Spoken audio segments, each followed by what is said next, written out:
So we've got a little over 40 minutes to run through some slides and to actually try and change your perceptions or our perceptions or previous perceptions around adoption and change, and give the user, give the human a little bit of respect, because what we tend to do is to focus on the applications, we focus on the services, we focus on the features. And what I want to do is to try and move us sideways a bit, that way, as it happens, and actually start thinking about the human being that is part of that process. So let's get started. This is where, of course, everything has, and that's good. All right. So this is me. You may well know me from a few podcasts. You may well know me from other events. I've been in this game a long time. Just in case you haven't noticed, this grey beard is really grey. It's not actually dyed to give me a little bit of, you know, elegance and experience. So I've been around. I actually kind of beta tested SharePoint, but let's not get into that too much. Anyway, you can read the list. I don't need to go into it in too much detail. How can you find me? If you just Google search Steve, I've been around so long, then that picks a whole bunch of stuff up there. And of course, you'll see me on the podcast with Maireann Summers. What do? I've been in IT for nearly all of my life. In fact, from IT director downwards. I enjoy whiskey. I try to talk about whiskey a lot. I'm a Formula One addict, and I've booked into the testing for the new cars in February, family man, and all that kind of stuff. But my biggest fun thing I do is actually try and get people using Microsoft 365 as a knowledge environment, all right, as a place that they can get their content and that it becomes an extension of their day-to-day work. Just to remind you, again, you can catch me on here, and this plan to evolve, the subject that we're going to be talking about today, is actually on episode 73 and on the slides when they get out, or just look at any of those URLs, and you can look at us talking about that subject, where you can listen to us talking about that subject. But let's actually move on. Change and adoption. Well, I hope this is the last time that I'm actually going to use those words, and I'm fairly certain that you guys have been sitting for most of the morning at various presentations, listening to people talk about how important change and adoption is. And they're right, it is, of course. But is it the most important thing? That's the criteria that I want to try and talk about here. So let's have a think about change and adoption, and let's take them literally, all right? We're trying to change something, or we're trying to get people to adopt something. Are we trying to change them too much? Let's try a few examples here. So do you think we'll ever be able to get a punk rocker to love and adore Neil Diamond? Okay, to actually take that first album out, put it on and have a look on their face and the way they go and listen to Neil Diamond. That is a definition of change. Is that ever going to happen? Maybe. Is it easy? I doubt it. Is it hard? Probably. Okay, but that's what change is. Change is saying that I'm going to start here and I'm going to end here, and then I can walk away. Okay, and what I want to try and convince you guys of is that actually it's nothing to do with change. It's not change you're aiming for. What about adoption? All right, are you ever going to get your gran to adopt on a Sunday afternoon Dee Schneider from Twisted Sister? It isn't going to work, is it? You're not going to be able to get these people to adopt something that they don't really like, or that they're not really interested in, or they don't see the value of. And of course, there are various things within change and adoption that allow us to get there. But maybe the reason this is hard is because those two words are actually quite difficult to do. Now, why is it that we like them so much? Well, because we can say we've changed something and we can say we've adopted something. But is that what Microsoft 365 is actually about? So, show of thumbs up and thumbs down, okay? Do you think that Microsoft 365 is about change and is about adoption to the point where we can say I've changed something or not? So, do you think change and adoption as they are really the right words we should be aiming for? We've got a hand or two, so 1 or 2 people are alive. Yes, okay. I know it's lunchtime for you guys. You've probably got a coffee in one hand and a sandwich in the other, so no better to press the button, but I get that. Well, I want to try and look at different words. I want to try and look at this slightly differently, because management and C-level enjoy change and enjoy adoption because they can say we've done it. And everybody likes to have goals and objectives. But whether that is the long-term view of Microsoft 365, I don't know. So here's another word that we all like to use a lot of. Hi, Greg. All right, priority. So Microsoft 365 is a business priority, okay, but is it a user priority? Is it a user requirement? Is it something they need to have to do their job? And very often it's strategic. So a board, an organization at the top, whichever type of company it is, whether it's charity, business or whatever, they will say, we're going to go to Microsoft 365 because I read all about it in the magazine recently and there's a lot we can gain from it. But at no point in that decision-making process does anybody actually say to the business, do you want to have Microsoft 365? Do you actually want to go through a process where we do things differently? Do you actually want to change? Do you want to adopt? There are certain things that we do out of respect. Imagine that you take your family out to a restaurant and the first thing you do is order everybody's meals and say, hey guys, eat that. That's what we're doing for dinner today. Or imagine that you go to the cinema and your favorite film is on, so you just buy 10 tickets for your favorite movie and you tell everybody that actually that's what they're going to go and see. That's effectively what we're doing. It's kind of disrespectful, isn't it? It's kind of disrespectful that an organization will make a decision and then basically tell everybody that that's what they have to do. Now, obviously, those decisions are based upon all kinds of positive things. I fully understand that. But is it the values of a leadership organization that don't actually at some point consider the humanization, consider the workforce when it comes to doing these kinds of things? So I want to put a new word up on here. This is what I want to do. I want to talk about evolving. Now, there's 2 reasons that I want to use the word evolve instead of change and adoption. I'm doing this because I want you to take a different approach to the way that we actually try and get the business to take on Microsoft 365. And I want to think about this rather than going, my goal is to change this, or my goal is to make sure this is adopted, because it never stops. You've all seen the roadmap from Microsoft 365. It goes on and on. It's an evolving application. And it's an evolving process. So when you look at that word evolve, it allows you to do 2 things. It gives you a glide path rather than a hill to climb. It gives you a glide path for continual improvement. For improvement, you evolve into something.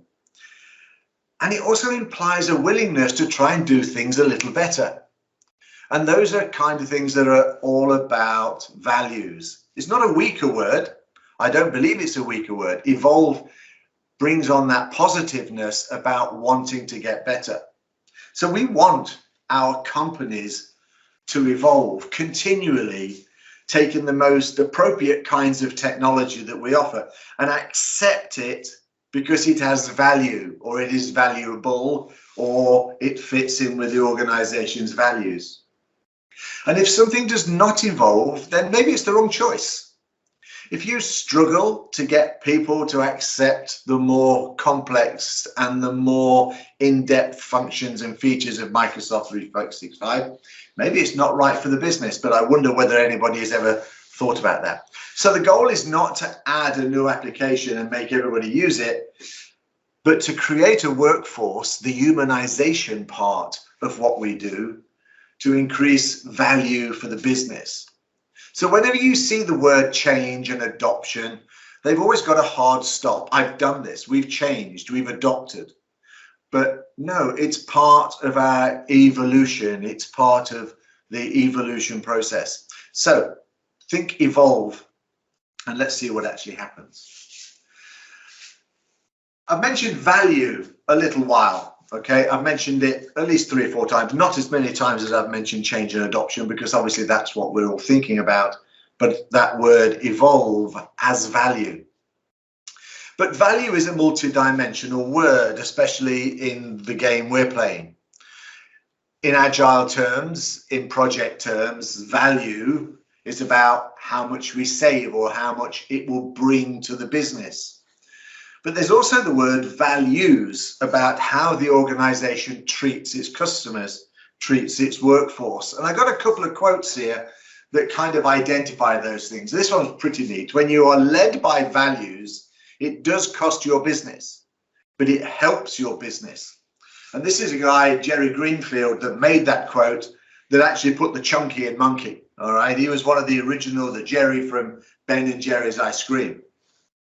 Interesting story about Ben and Jerry's Ice Cream. I don't know whether you know the figures, but it actually costs them a grand total of $12,000 to get themselves started, plus a $5 course on how to make ice cream. And that period later, when they sold it for $360 million. Well, not a bad investment to spell, especially as 12,000. I think about 4,000 of that they had to borrow to actually get themselves started.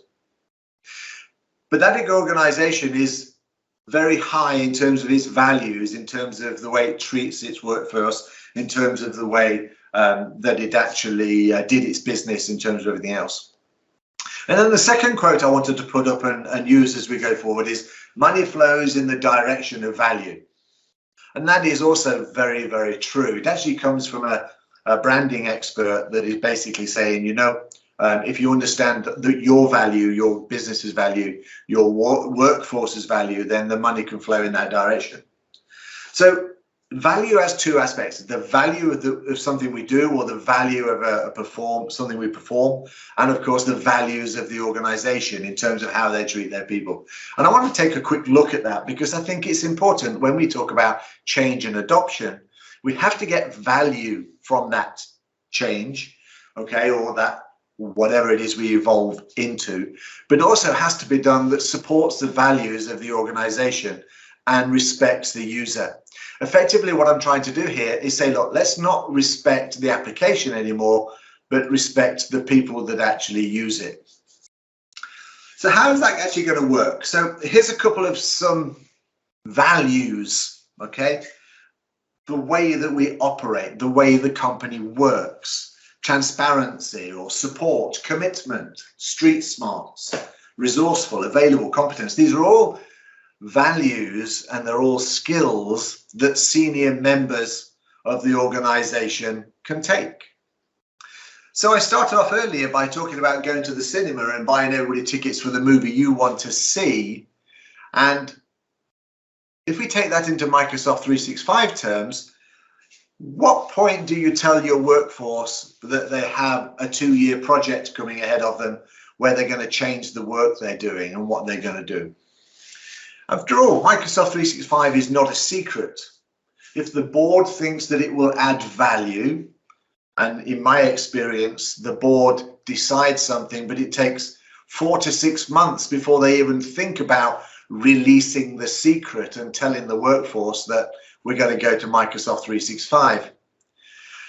I had some bit of a fantasy time as I was thinking about this a little bit and saying, you know, how many times have you heard the CEO say things like, in this year's strategy, we're going to discuss moving to the cloud and Microsoft 365, but we want to be transparent and we want to just talk to you about it and see whether you think it's a good idea as well. It don't happen. The CIO might say, we will be supportive of your priorities, of what's important to you. Let's go and grab a coffee and talk about it. We're committed to ensuring that your workforce want this change and see the value in our decisions. So when we talk about values and when we talk about evolution and evolving and change and adoption, I think it has to start from the top. We know this. We always say, if you look at any of the Prosky methods of change and all that kind of stuff, making sure you've got the organization bought in from the top. And maybe one of the ways they can prove that is show their transparency and openness and support for the business. Because the bottom line is that the biggest amount of change for Microsoft 365 happens at the lowest levels. Well, we know that. That's where most of the work ends up being. Obviously, the communications plan from top to bottom. Here's something else that's worth thinking about. I'm not a software programmer. I said when I was 16 I would never do it, which was in the days when we had feathers and pens and all that kind of stuff. But think about your workforce, the humanity, as the ultimate variable in a program. This thing can change, this thing can be anything, this thing can have all kinds of opinions. And one of the things that human beings like to say more than anything else is, no, no, I've done it that way for so long. Why would I want to change? So when you think about evolution, when you think about planning to evolve, then you have to plan on that variable, and you have to make sure that the opinion that comes out of your workforce is the one that you want to get to. And I think that your board, your steerco, your senior management team can steer that in such a way. But they need to want to evolve. They need to prepare and plan and say, you know, we're going to move to Microsoft 365, the cloud, and all that it insists on. Technically, yes, we know all of those things, but actually we need to take the people with us. And that means starting as early as possible in terms of getting there. This is something I use when I talk about Microsoft 365 and actually making sure that you're getting value out of MS Teams in terms of where you're going. And it's a very simple process from Asia called Kano. Okay, basically we're saying on the left-hand side here, we have satisfaction and pissed offness. Okay, I'll let you work out which one's which, but obviously high level satisfaction. And of course, you have processes and functionalities with more functionality on one side and a more successful process.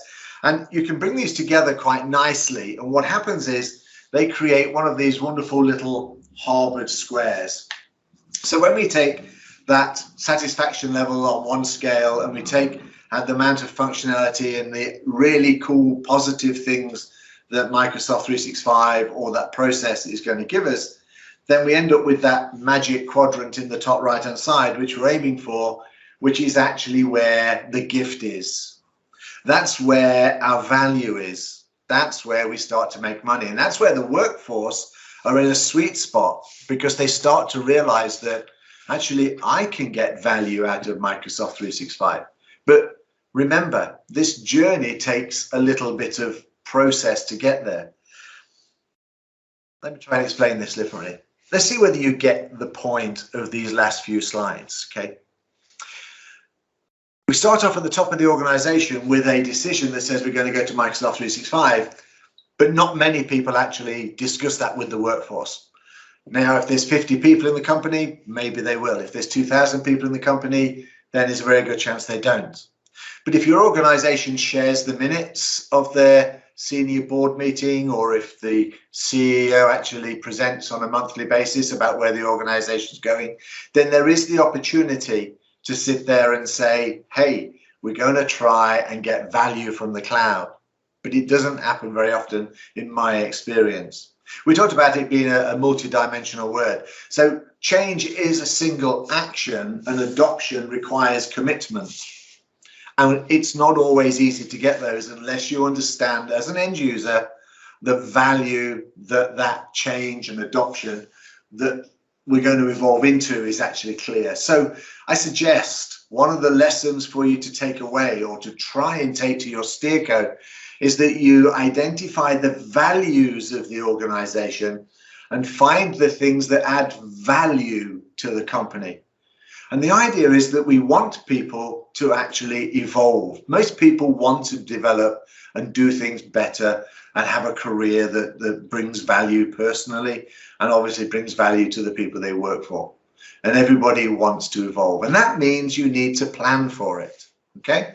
And you need to plan far more than you would do with a single change or a level of adoption. It's a multi-value word. So remember, $12,000 worth of ice cream can build into and still keep those values.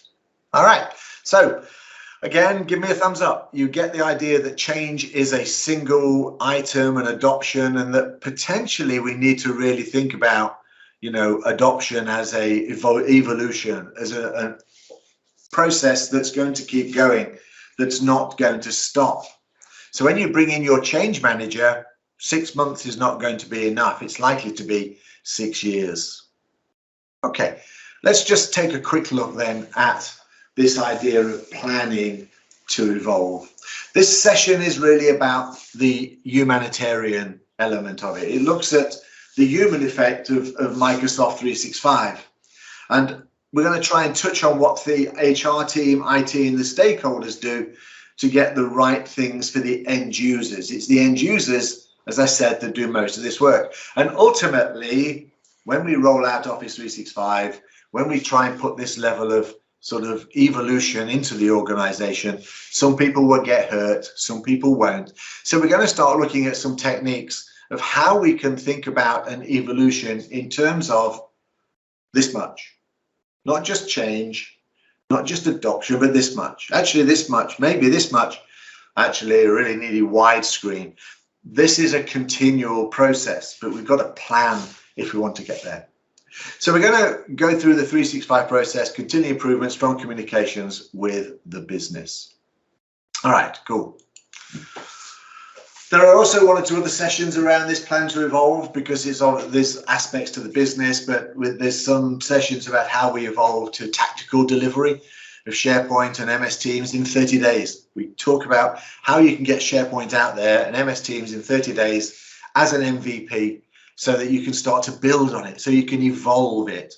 And we talk about the strategic delivery of Microsoft within an organization at different levels, company, and securing your content. So this is just one talk around the whole plan to evolve process, humanitarian element. And if you want to hear more about these or see more about these, then hit scisteve.rocks, which is my website.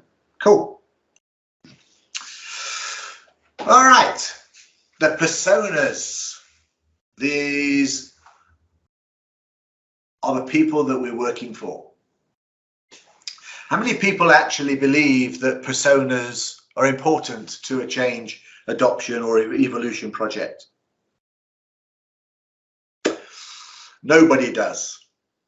All right, one. Hey, well done, Vicky. Thank you very, very much indeed. And Laura, I guess Laura would do. Mandy, excellent. All right, good. Yeah, they're kind of important. If you've ever listened to Office 365 Distilled and Maureen and myself, when we start talking about personas, Maureen loves these things. Okay, personally, I kind of think about where the value is from them, and in a slightly different way and in a slightly different kind of approach. So mostly personas are about trying to get a handle on what the business needs from Microsoft 365. So the humanitarian aspect of it, let's talk to those humans. Let's talk to those people that are actually going to use it. But, you know, if you do 3 or 4 or 5 personas, is it really representative of the business? And I really believe we need to take these things down and dig a little bit deeper. So for me, the risk about personas, it's a little bit narrow. Okay, in terms of, hey, this is an HR and how HR are going to use it, and this is how finance are going to use it, and that kind of stuff. And the bottom line is that most of the time they'll be using all the same kinds of aspects. The other thing I've seen with personas is kind of talk to the real people, and they kind of work out how things are more important than they are and all that kind of stuff. And these personas tend to grow. However, I think there are some important parts of this process. So your personas are going to take different aspects of the business, and that I absolutely understand. Okay, no problem at all. I think it's good. But you should also think about where those personas are going to sit. Okay, so in an international or an enterprise organization, you're going to have salespeople that work in Europe, and you're going to have salespeople that work in the US. You're going to have people in different parts of Europe with different kinds of rules. If you're European based, or if your organization has European entities, you know that in Germany it's a completely different process than if you're trying to work in France or even countries next door to Germany like Holland. They have a different view and attitude.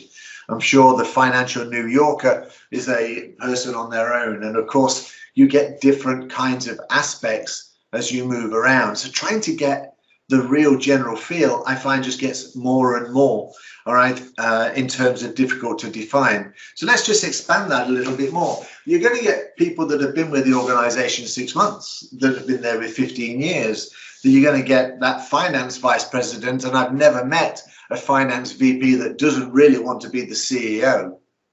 And so they will change. So looking at these personas is actually not that easy to do. Now, obviously, you can look at the department side and work out what you need to do. But when it comes to the real people, when it comes to the human side of these roles, the real salesperson, the real HR director or manager, then you end up with one or two things that become slightly different. You end up with real people. Now, I don't know whether any of you know what those 4 letters are at the bottom of all these things. Does anybody actually recognize them at all? Oh God, he's asked me a question. I've got to click something. Let me get there. Yeah, 1 or 2 people do. Of course, they're personas. I mean, these are the real personalities. It's part of the Myers-Briggs. Thank you very much, Ian. So the MBTI, and it's part of this so-called magic trick that makes sure you're getting all things directed.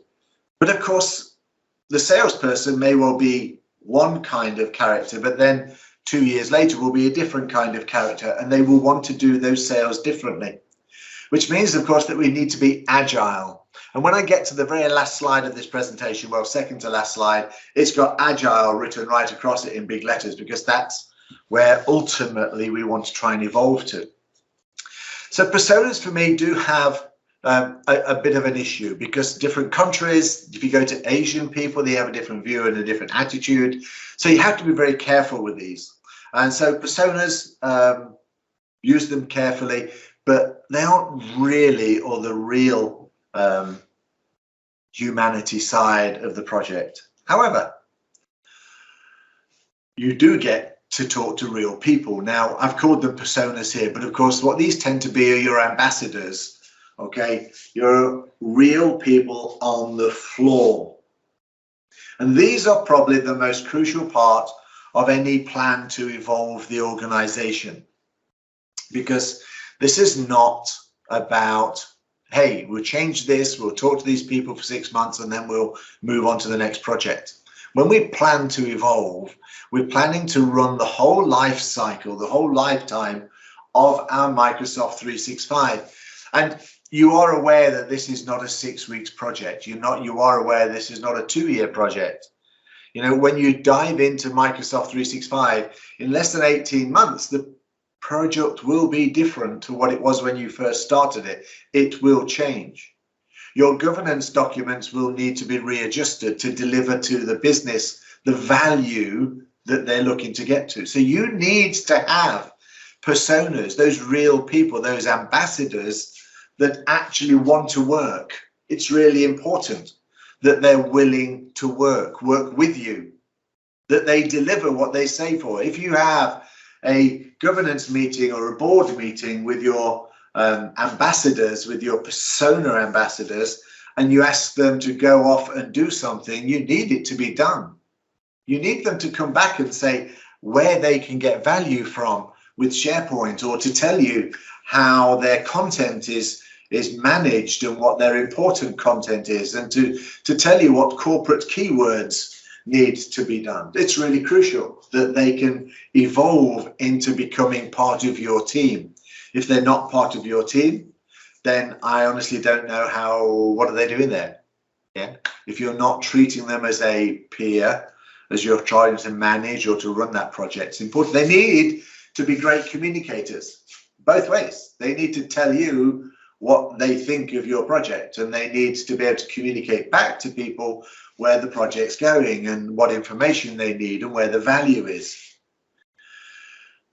We want everybody in the organization to evolve. We're not just looking to change 70%. I had a boss that was very much into assessing all the aspects of the Microsoft 365 rollout. So we'd change 200 people over and we'd give them a service, or we'd get them changed over onto MS Teams from Skype for Business, for example. But then before it be changed anymore, he would want to do a kind of assessment to make sure that there is improvement, so that the next people get improved even more, and the next people get improved even more. But of course, what the human side was doing, where they wanted to know why he has MS Teams and I don't. Why can't I have Teams? Why is I, etc., etc. Okay, and that's because we was thinking about the application and where that wants to go to. But if you have a good, strong set of ambassadors, they should be able to come back to you and say, hey, you, this needs to be done quicker, or hey, you, that's not delivering the value that it wants. And they know what they want, and they need to be transparent both ways. And so getting that group, getting that attitude into your ambassadors is important. How many people here use ambassadors in their organization, or they run an ambassador team? Do we have more than one this time, or do you guys all do it? That's one, that's good. Greg, thank you very much. Anybody else use ambassadors? Laura, yes. Vicky. They're important people, aren't they? But if you don't have the right people, then potentially you're not going to get the value for you, and they're not going to get the value from you. It's really important. So we need personas or ambassadors with inquiring minds. It's absolutely crucial if we are going to plan and it to evolve with Microsoft 365. Okay, not just get it in there and walk away, but change the organization's mindset. We need inquiring minds. We need people that are more than willing to ask questions. Okay, why can he not have a black screen for his Outlook? Or why are you holding back on this? Or why can we not have private channels? For why? And you think to yourself, you know, if I don't tell these ambassadors these things, they won't ask me all these questions, but then you won't evolve. Ambassadors are great. Cheerleaders, diffusers, challengers, and firefighters. They absolutely are. But we need people that are going to motivate and react. We're going to have a meeting with these things every month or every 2 weeks, however it works. You're going to say something, and you don't want them just to accept it and walk away. You want them to be able to respond. You want them to be able to react. You want them to be able to say, guys, that's crap. Don't even go there. And you want to go, but, and they're going to say, no, it won't add value. We would rather spend our time doing X and Y. Let's move in that direction. And we need to be able to be quick to react. We need to be able to listen to these people. The thing about this group of people is they're not temporary. They will develop on their own. They will learn about Microsoft 365. Real success is when you can leave the organization because this wonderful group of people are actually just talking directly with Microsoft themselves, looking at what's coming out, and then IT are just delivering the services that they're able to design and divine themselves. They understand where this product is going. You've all seen the Microsoft roadmap. How many start off every governance meeting by just going through the things that are coming around the corner? The current process in many organizations I've seen, and you've probably worked out that as a consultant, I do walk around some fairly big organizations, you know, the Heinekens and Capgeminis and banking of this world. And they were surprised when they found out there was a roadmap, because at my ambassador meetings, I show them the URL. Okay, I actually go through what's coming around the corner for the next 2 to 3 months. I ask them to react to the changes. So I'm not just going and saying, guys, we need to do X. They take on that role of deciding what's going to come around the corner, whether we close something down, whether it will be a security issue, whether it won't be.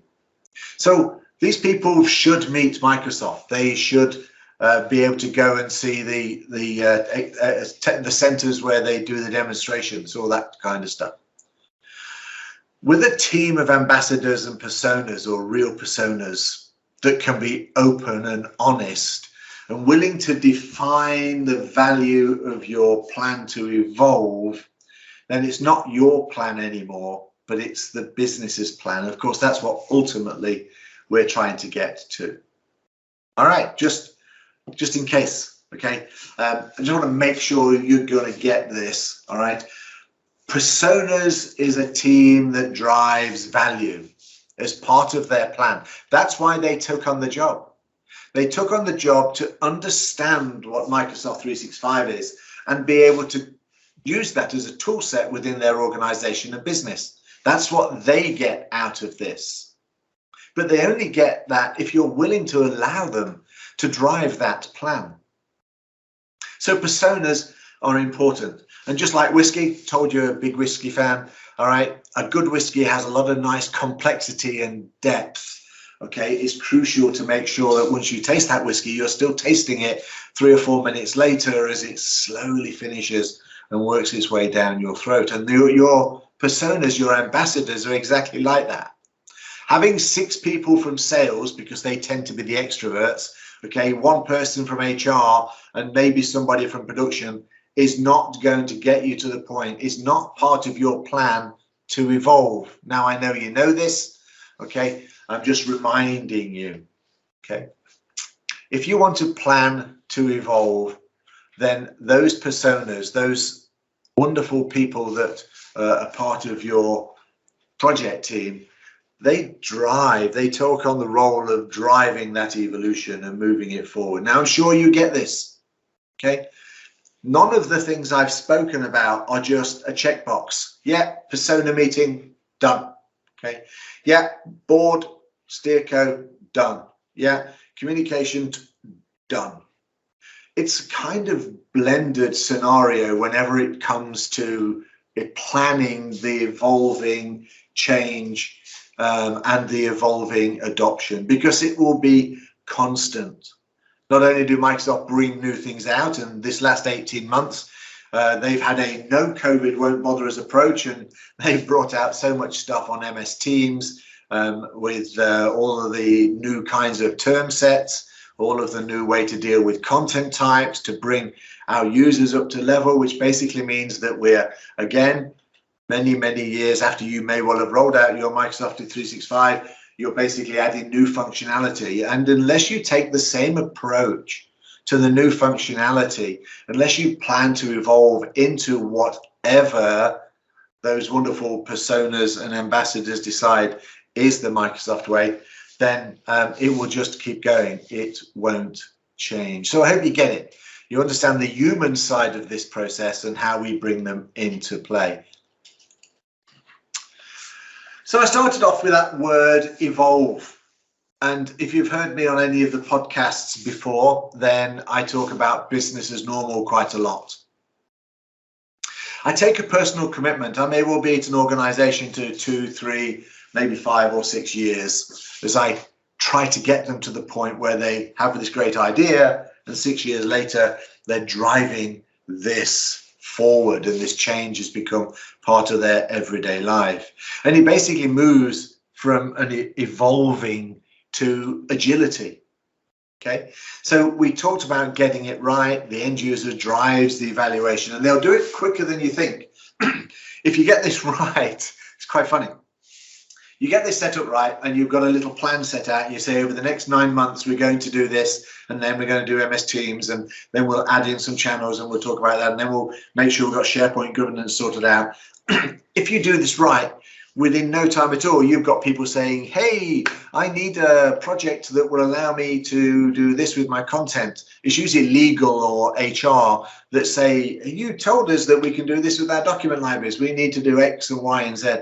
And they are suddenly coming to you and they're driving the evolution of this product quicker than you can necessarily be prepared to do it. But if you have the board geared up, those C-level boards that see the value of the organization, and as part of their values, they have respect for their workforce, then they'll give you whatever resources you need to be able to do this, to bring value quickly, easy to justify. It makes savings. It gets to content quicker. It does all those wonderful things. And why? Because we considered the human side of the process. That's what this is all about. Bring the humans on board. The technology will start to drive itself very quickly. The governance will start to drive itself very quickly. Okay, and the value will appear incredibly quickly. And what you're going to have is the ultimate creating of the intelligence workforce that actually live and drive from the agility to change things and do things better. So you get to the point after about 18 months, then somebody reads about Power Platform, but now you have an organization that can actually use it, that can actually communicate to you what they need this to do. We're close. A couple of slides to go. If you can create a workforce, if you can get the organization, the board to understand that to get real value from this, to get people wanting and willing to change, then they need to be open and honest and transparent, that they don't see a project finishing in 18 months, but they see the ongoing development. Then potentially you have more success than you can deal with.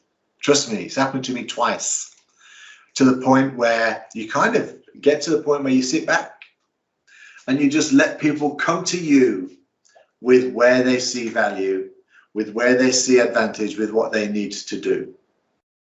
Now, I've been very positive all the way through this presentation, okay? Told you I'd finish more or less with a slide called Agility On, where you can bounce around and you can deliver stuff. But I wanted to tell you and show you an opportunity where you know where you've done wrong, where you haven't got the communications right, where you did not respect the idea of a ambassador team to the point where they become your peers as part of the project. And that's if they ask this one question. If your workforce ever asks you why they need to change, you've lost. If your workforce ever asks why they need to change, you've lost. You've not sold the value. Your board has not sold the value. You're not telling the right story. You're not telling the right story. Well, maybe there's one more very, very last slide to show you. Maybe. What about this one? One story is not a story to rule them all. There are many stories. You need to put them in order. You need to put them into the point where, hey, we can really rock this place. We can really change this organization if, and then you tell the story. So I hope this has provided you with some background to get your story right, to get to the point where you consider how important the humanized side of this process is. And there's a few ideas, a few areas you can improve, then that would be cool. And if this has touched you in some way in terms of giving you an idea or two, or just even confirming the way you're thinking, then that's a privilege too. But remember, you need to get the story for your organization. You need to get the story for the value, and you need to make sure you tell it to the right people. Thank you very much. Yay! If there's any questions, guys, type them up. If you think I've been talking a load of crap, I'm always happy to hear that. Lots of ways to improve. You can get hold of me if you need to, but we're at time finish anyway, I think. I don't see to have reactions. Okay, no, you don't. One of those things. But a thanks is fine. So enjoy the rest of your day, folks. I know that it's about lunchtime where you are. Hopefully it's not too cold there. It's a bit nasty here tonight. The mist has fallen, but there you go. All right, I'm going to sign out of here, guys, and somebody else will take over. Minus 10 degrees. Oh, Greg. Yeah, and I bet the wind chill's taking it down even more. I was saying yesterday, it's been such a long time since I've been over to the US. I really, really am hoping that Microsoft pull Ignite out for this year so I can get over there, and hopefully it'll be a bit warmer than that, which will be nice. No specific questions. All right. Have a very pleasant afternoon and have a, oh yeah, you're in Canada, fair dues. And have a very, very, very pleasant rest of the weekend, guys. Thanks. Bye-bye.